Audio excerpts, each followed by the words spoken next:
Hi friends, అందరికీ నమస్కారం. Friends, రేపటి రోజు జరగాల్సినటువంటి 10th క్లాస్ అలాగే ఇంటర్ కొద్దిగా కొన్ని మిగిలిన పరీక్షలు ఆ రెండు కూడా వాయిదా పడ్డాయి. మళ్ళీ ఎప్పుడు జరుగుతాయి ఏంటి వివరాలు తెలుసుకుందాము. వీడియో పూర్తిగా చూడండి, అలాగే తప్పకుండా ఒక లైక్ చేయండి. మరిన్ని అప్డేట్స్ కోసం ఛానల్ని సబ్స్క్రైబ్ చేసుకొని ఫాలో అవుతుండండి. ఇంక వివరాల్లోకి అయితే వెళ్ళిపోదాము. రేపటి రోజు జరగాల్సినటువంటి 10th అలాగే ఇంటర్ పరీక్షల వాయిదా కొత్త తేదీలు కూడా ప్రకటించారు. వివరాలు చూస్తే రంజాన్ పండుగ సందర్భంగా రేపు జరగాల్సిన 10వ తరగతి అలాగే ఇంటర్ పరీక్షలను ఏపీ ప్రభుత్వం వాయిదా వేసింది. ఈ మేరకు అర్ధరాత్రి 12 గంటల తర్వాత విద్యాశాఖ మంత్రి నారా లోకేష్ అయితే ట్వీట్ చేశారు.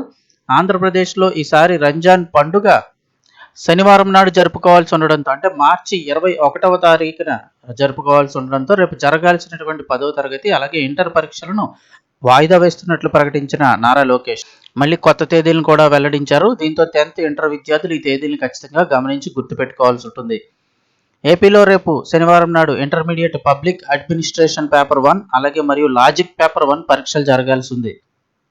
వాటిని ఈ నెల 25వ తేదీ అంటే మార్చి 25వ తేదీకి వాయిదా వేస్తున్నట్టు ఇంటర్ పబ్లిక్ అడ్మినిస్ట్రేషన్ పేపర్ మరియు లాజిక్ పేపర్లు 25వ తేదీకి వాయిదా వేస్తున్నట్లు మంత్రి నారా లోకేష్ వెల్లడించారు. అలాగే 10వ తరగతి థర్డ్ లాంగ్వేజ్ అయినటువంటి ఇంగ్లీష్ పరీక్ష కూడా రేపు జరగాల్సి ఉంది. దీన్ని ఏప్రిల్ 2వ తేదీకి మారుస్తూ నిర్ణయం తీసుకున్నారు. మిగిలిన పరీక్షలన్నీ యథాతథంగా జరుగుతాయి. అంటే రేపు జరగాల్సిన పరీక్షలు మాత్రమే తర్వాత కొంచెం లాస్ట్కు వాయిదా వేశారు. సో డేట్లు గుర్తుపెట్టుకోండి. ఇంటర్ పబ్లిక్ అడ్మినిస్ట్రేషన్ పేపర్ 1 మరియు లాజిక్ పేపర్ 1 ఈ నెల 25వ తేదీ, అలాగే 10th క్లాస్ జరగాల్సిన ఇంగ్లీష్ పరీక్ష ఏమో ఏప్రిల్ 2వ తేదీకి మారుస్తూ నిర్ణయం తీసుకున్నారు. కాబట్టి రెండు పరీక్షలు రాస్తున్న అభ్యర్థులు మాత్రం కొత్త తేదీలను దృష్టిలో ఉంచుకోవాలి.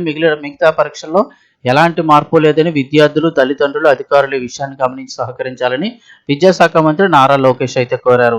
రాష్ట్రంలో 10వ తరగతి పరీక్షలు మార్చి 16న ప్రారంభమయ్యాయి. ఈ ఏడాది మొత్తం 6.5 లక్షల మంది వరకు విద్యార్థులు పరీక్షలు రాస్తున్నారు. అందులో 6,22,000 మంది రెగ్యులర్ విద్యార్థులు, మిగిలిన వారు ప్రైవేట్ విద్యార్థులు ఉన్నారు. అలాగే ఇంటర్ పరీక్షలు సైతం ఫిబ్రవరి 23 నుంచి మార్చి 24 వరకు జరుగుతున్నాయి. ఈసారి మొత్తం 10.5 లక్షల మంది విద్యార్థులు ఇంటర్ ప్రథమ, ద్వితీయ సంవత్సరం పరీక్షలు రాస్తున్నారు. వచ్చే నెలలో 2 పరీక్షల ఫలితాలు కూడా వెలువడబోతున్నాయి.